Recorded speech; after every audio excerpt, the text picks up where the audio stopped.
So my name is Tryggvi Hjaltason, also known by the dev name CCP Ghost. I work for CCP Games studio in Iceland. We also have locations in China and England. I have the rank of senior strategist here at the company, work for the analytics team here. And I have been doing a lot of research in the last couple of years on something that we like to call the friendship machine or the Eve effect. So let's go into a little detail. What is the Eve effect exactly? So the Eve effect is something that I personally stumbled upon, but a lot of our players and devs were definitely familiar with before I joined the company. I joined the company about 5 years ago. And I remember I was seeking purpose in my job. I don't know if you're familiar with like the 4 things that you need to be content with how you spend your time. It's like extrinsic motivation stuff like money, mastery, which means like you're learning something at the job, autonomy, which means you have some sort of control over what you're doing, and then purpose. And I wasn't sure about my purpose element in this, working for a gaming studio, and I was like trying to find that. And I went to Hilmar, our CEO, and my boss at the time, Andy Norgren, and I told them like I'm not sure if this is the right spot for me. I wasn't coming into gaming from I don't have a video games background. I was actually coming in working for the government. I'd been investigating international financial crimes. Actually, that was my last job before CCP. And they told me like, oh, you need to wait before FanFest before you make the decision to leave, which was about 2 or 3 months out. FanFest is a big gathering we have of our players in Iceland. It's a massive party, and it's like one of the biggest parties in Iceland, actually. And I was like, all right, sure, you know, I can wait a couple of months, but I didn't really understand why I needed to wait for FanFest before, you know, finding my purpose. But I went to FanFest and I started talking to the players there. And it was so powerful when they were describing like why they play the game, why they play EVE Online, and what it meant to them, and how it had fostered relationships in the meat world or the physical world. And I remember, you know, they were talking about the game and they were like glowing, and I was like, wow, I really have never had a relationship like this, you know, with a video game or a video game community. I wonder what this is. And so that was the start of it for me. And then, you know, doing more FanFest, doing EVE Vegas, going to player gatherings, talking to the community, talking to CSM, which is the Council of Stellar Management, which is a player-voted council that we have that comes to Iceland. I started hearing more and more crazy stories about this community being built in the game and how it expands into the physical world.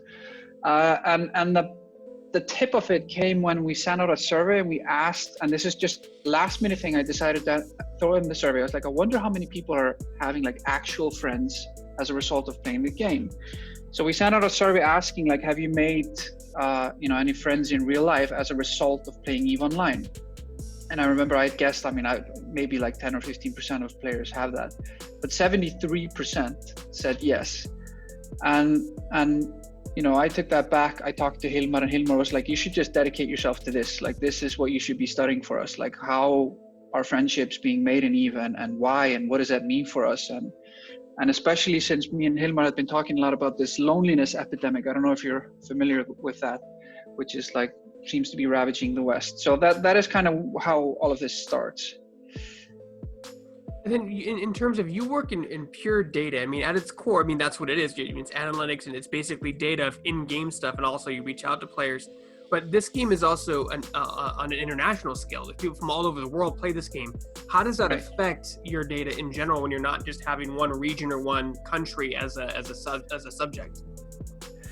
Yeah, I mean, that's one of the things I love about having access to this data set. It's actually highly sought after, because we have now 17 years worth of in-game player behavior data, and EVE is kind of a unique game in a sense that it's kind of like a socioeconomic resource-based system which gives the players tremendous amount of freedom to do what they want. So I actually am the person who gets most of these requests when we get them from third-party actors who want access to our data set, and we get every week, at least every month, 2 or 3 requests from like top tier academic institutions where they want access to the data set because they recognize this. And we've actually had a couple of interesting studies done on exactly what you're talking about is how do different cultures and different countries approach things. And we've had some really funny results sometimes, and in other cases more concerning. For example, like what's the difference between your behavior in the game if you choose a female or a male avatar? And it turns out actually that the difference is quite noticeable, and it means, to simplify it, if you choose a male avatar, you are more aggressive than you choose a female avatar, regardless of your own gender, which I thought was really interesting. We've also seen difference in behavior between nationalities. For example, the demand or the supply curve in our system for what we call Plex. Plex is what you can buy. Plex stands for Pilot's License Certificate, and it's something that you can buy for real money to sell on the market in the game for in-game currency. And the supply side of that is usually Americans. Those are like the biggest suppliers, while the demand side is usually driven by Russians.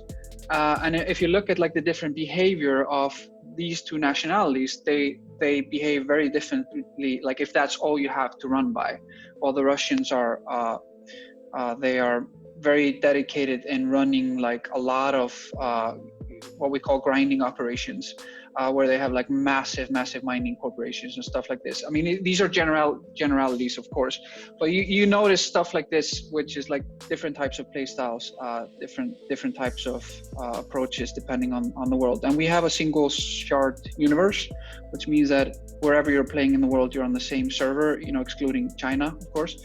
And that to me makes the value of the data set even more impressive, I think, or I'm at least more excited about dealing with it.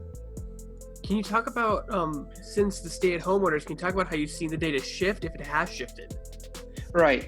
Yeah, I mean, we are seeing, as I know many gaming companies are, increased activity and engagement due to the pandemic. One thing we look at, and I actually looked at this quite recently, was like how connections are formed in the game. We have multiple markers for this, and one of the markers we have is corp applications and invitations. What that means is in the game you can form a corporation with other players. So that's like the base level unit of cooperation. I mean, or the base level unit will be joining fleets, and then you can form a corporation, and that gives you like a business element to it. And then those corps can band together to form alliances and form superstructures, stuff like this. But to have a corp grow, you can send out corp invitations, or you can have players apply to your corp. And this is one of the markers we look at for, like, is there healthy connections being made in the game. And we noticed that following COVID, especially, there's like a sharp uptick on March 14th, which is when this started to really affect Europe. Corp applications and invitations started to rise dramatically, and they started to rise way faster than DAU, or daily active users. So not only were more people playing the game, but the current people playing the game seem to also more actively be seeking out social structures to participate in, which we thought was really interesting.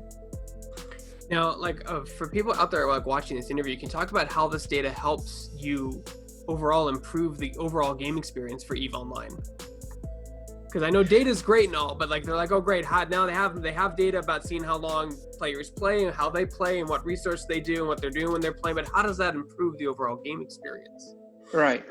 Yeah, that's a great question, because if it isn't like actionable into something useful, like what is it really worth? Well, one of the things we did is, and there's actually an interesting story behind this. We were studying elite players, and this was a project about 2 years ago. And I wanted to understand, how do you become an elite player in a game like EVE? Like, how do you go from just a casual gamer who plays maybe like a half an hour a day, to somebody who's like really dedicating a big portion of your time and effort into the game and building communities and stuff like this? So we looked at a couple of metrics on like what constitutes an elite player, and we invited them to come to CCP headquarters during FanFest, and we also had video chats with them, where I simply interviewed them, and the core premise was just like, tell me about your journey into the game, and like, you know, what in your own opinion, what made you go from a casual gamer to a really dedicated one. And it was interesting, like after doing a few interviews, some really strong red threads started to emerge. And one of them was that early in their journey, usually within the first 3 months, they had a devastating event happen to them in game. Something like, you know, they lost a ship that they had invested a lot in, or like the CEO of the corporation they were working in betrayed them or stole money from them, or they were attacked or something. And then that seemed to be an event that caused them to like hunker down and get serious. And I thought this was super interesting because I just come off a study where we were looking at new players, and which showed the exact opposite effect, which was that if new players enter the game and they have a devastating event early on, they leave. They do not hunker down. So I was like, all right, we have two types or two groups of people here. They face adversity. The vast majority just leaves, but there are, you know, some people, this is their defining moment of like, here I get serious. So I started looking deeper into this, investigating this from both qualitative and quantitative metrics. And we found out that there are three very defining variables that impact which group you end up in. And those are understanding. Do you understand what happened to you? I mean, Greg, you're flying through space, you get jumped at a gate, you get killed, and you're like, what the hell just happened? And if you have no idea what happened, you're gonna blame this stupid game or those stupid players in this unfair world, and you're gonna leave. But if you're like, oh, I wasn't flying with my shields up, or I shouldn't have been autopiloting because that makes me vulnerable, like that's a completely different dynamic for you. The second thing was, do you have any hope? When you got, you know, jumped at the gate, did you lose your ship, and did your ship have everything you owned in it, and now you're just back to zero? Or, you know, right before you left station, did you put in a market order and you're expecting like 100 million ISK tomorrow morning, and you're like, all right, I lost the ship, but I can at least get back on my feet. So those two are really important, but the primary ingredient, and by far the most important vector in all of this, was social connections. Is, do you know somebody in the game that you can, you know, reach out to, you can cry on their shoulder, you can have them help you, give you hope and understanding, and be like, you know, this happened to me, I don't know why, I'm super angry, you know, can we get revenge, or can you help me back on my feet? And when we realized this, I remember I was, you know, going through piles of data. I had like 6 Excel documents open, and I was going through notes on interviews, and I was like, whoa, this is just like real life. Like this is the formula for like adversity in real life. Like, and I started thinking about, like, if I known a person who like got laid off in their job, or, you know, went through a divorce, or got an illness or something, like, why do some of us just crumble but others just power through?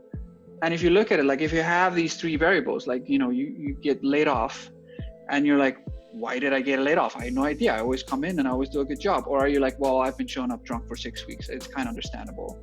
And like, do you have any hope? Did you get laid off and you're like, I have no other job prospects? Or are you like, well, it's fine, you know, I'm a programmer, everybody needs a programmer. But finally, you know, like, do you have a wife or a husband, or kids or parents or friends that you can rely upon? So we took these three insights and we applied them to something that we're calling the magic moment, where we started to identify players in the game who are having these devastating losses. And we decided to, for the pilot program of this, we went for losing your first ship outside of your rookie ships. So once you get like a decent ship in the game that takes, you know, maybe like a week or more to collect for, when you lose that for the first time, that we believe creates this window of, you know, you're deciding like, does this game suck and I'm leaving, or am I sticking around? And in that game, we have an actual human being, we have a GM from CCP contact you, and he tries to provide these 3 points for you. He tries to give you understanding, like, hey, I can see that you got, you know, killed here in nullsec space, you were doing this. Did you know that, you know, ideally you shouldn't be carrying this unless you have shields up or you're not on autopilot or something like this. We try to give you hope. You know, we're gonna reimburse you your ship, or we're gonna do something that is gonna help you back on your feet. And finally, we try to give you this human connection, either, you know, with the GM, or just by connecting you to groups in the game, or like, hey, did you know that you can go to Eve University and meet players who can help you understand the game? And it turns out that this program is one of the most successful things we've done with Eve ever, is that the difference of a player going through this program versus not is like massive in terms of engagement, satisfaction, tenure, everything that we care about. So we are actually seeing these insights from these friendship studies being turned into actual value and actual satisfaction with our players. In terms of the social aspects of the game, how do you see that data? I mean, of how players interact both in chat, voice, video, or just in game, and how their actions and how they treat the world economy. So we have like, I think any good analytics structure needs to have. We have multiple points of entry to assessing this. We send out surveys. We do, in-person chats with the CSM and people on FanFest. We also send out emails to, random players and players that we see are, strategically located when it comes to like being recruiters for corps or something like this. But then we look at in-game data and like more quantitative stuff, like I was telling you before, like, the amount of corp applications or invitations, the amount of in-game chats happening, the amount of touch points in local chat, the amount of players joining fleets. Players joining fleets is something we actually looked at in detail about a year and a half ago, where we wanted to understand it. This, like, if an average player comes into the game, he spends his first 30 days and he doesn't join a fleet, versus the same type of player, that comes into the game in the same day, that's from the same country, that's roughly does the same stuff in the game and has the same activity levels, but doesn't join a fleet. Like, what are the difference between them? And it turns out they're astronomical. Like, if you join a fleet in Eve, the likelihood that you will become more active, more successful on almost every metric increases a lot. So we look at a bunch of these. We try to monitor them, and we try to give the dev structure and the game designers an informed or like a package that helps them take informed decisions on like how they can action on some of this. Now, EVE Online at its core, I mean, a lot of massive multiplayer online games have an in-game economy. It's just all games have that. But EVE Online specifically has one of the most realistic economy simulator mechanics in the gaming world. How do you look at that data as well, like the economy data, see what people are doing, what they're mining, what they're buying, what they're selling, what's getting destroyed, how people are working, if people are working together, if they're working against each other? Is that something that's also in your analytics data as well? Yes, and this is I'm glad you asked this, because this is more like my direct background is I have a master's in corporate finance, and I did economics, and when Hilmar was recruiting me to the company, he was like, I'll give you access to super interesting data sets on this. And he wasn't lying, man. The stuff that we can monitor is like the other day we were doing changes on taxes in the game, and like costs, associated with, transaction costs, stuff like this. And the developer team comes up with a concept like, hey, we believe it's going to be healthy for A, B, and C to raise these costs or lower these costs, and we're going to try this out, and we're going to see the impact, and we theorize the impact is going to be this. And then it's up to us supporting that team or looking at what the impact is. And I remember one of the changes really surprised me, because it was like a 350% increase in transaction costs, and it had almost no impact. And we sent out a survey asking players, like, how has this impacted your play style? Have you changed anything? Are you angry or happy about this? Then we looked at the actual amount of transactions happening, prices of goods, and it had almost no impact. And I was so surprised about this. And then I was talking to one of our biggest traders in the game, who like exclusively trades for a living, and he was like, oh, this is just because this is a cost that you can roll on to the consumer, so it doesn't affect the people actually making the business decisions, moving around the economy. And because us producers can just roll this on to the consumer has really no choice, and it just means that the prices across the board kind of go up for them. but they don't really feel the hit. And we who are actually, doing all the production, like we just make sure that we don't have to take the hit. And he compared it to, because there's like a hot political topic in Iceland, which was, should the government put taxes on like hotel nights for tourists coming into the country? And he was like, this is similar to that, because like no tourist is not going to come to Iceland because there's an extra 4% charge on his hotel room, but and the hotel owner, he's not going to, pay out of his pocket the extra 4%. He's just going to roll it onto the pricing of the hotel room to the tourist. So actually, usually there isn't a lot of noise about these types of tax policy changes, versus if we would have changed like the taxes that you have to pay on your salary, which would make everybody crazy. So we can see stuff like this, but we also look at like when you raise taxes, does it impact like, people forming businesses together, playing together, conflict? And you can see how cost can deter, in some cases, cooperation, and like people working together. So you can get a tremendous insights into how these demand supply laws, tax policy, cost, everything impacts human behavior. Because the way we've seen it time and time again is that what happens in EVE, it matches real life economic theory and what seems to happen in like real life country policies. It just happens like at 16 times the speed. So you see it's much more efficient, and you see the impact much more quickly, which in my opinion means that this is like the perfect laboratory to understand like economic policy and like test out like, hey, the government is thinking about doing this. They could actually try it in EVE Online and see, what they should expect. Yeah, see, that's incredible how they do that, because like in a normal situation, of course, companies will have like algorithms or estimates or projections, right? But they never really truly know until they throw it out there. But you're able to do that in EVE because it's a game, because you can roll it back and it happens so quickly. Like you can't really do that in real life because you can have disastrous results. Right. Yeah, and I mean we've had groups from the Icelandic Ministry of Finance and the major political parties here visit us because they're curious about this, and they've asked us questions, and we've given them like insights into like what we've seen when we've changed economic policy, and we've had really interesting discussions with them on what those mean.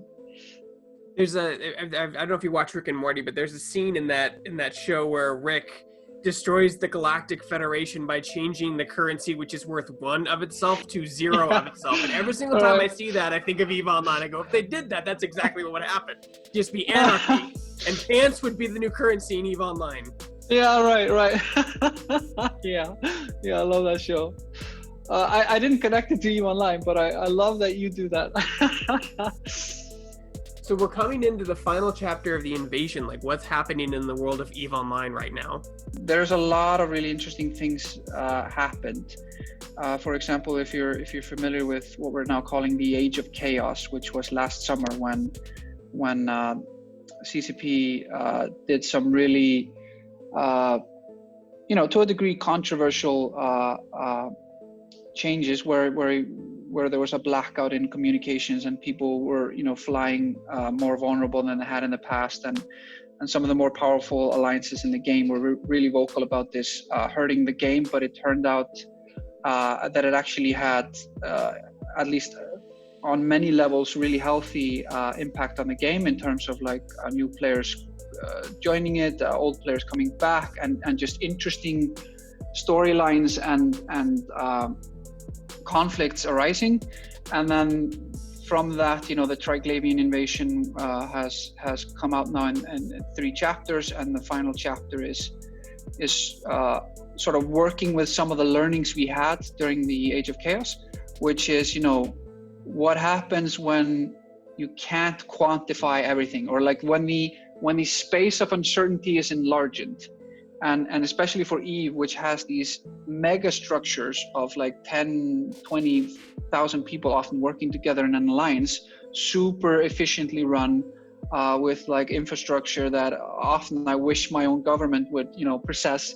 And like now you throw these massive organization into, chaos. For example, the other day, System was downgraded or was shifted. Its security status was shifted, which means that it became unsafe than it usually was. So like in a high sec system, if you shoot another player, there's a space police called Concord that shows up and punishes you for that by killing you. But during the other day, the Triglavians flipped that system, so that wasn't the case anymore. And it was like, whoa, all of a sudden there's a new rule set.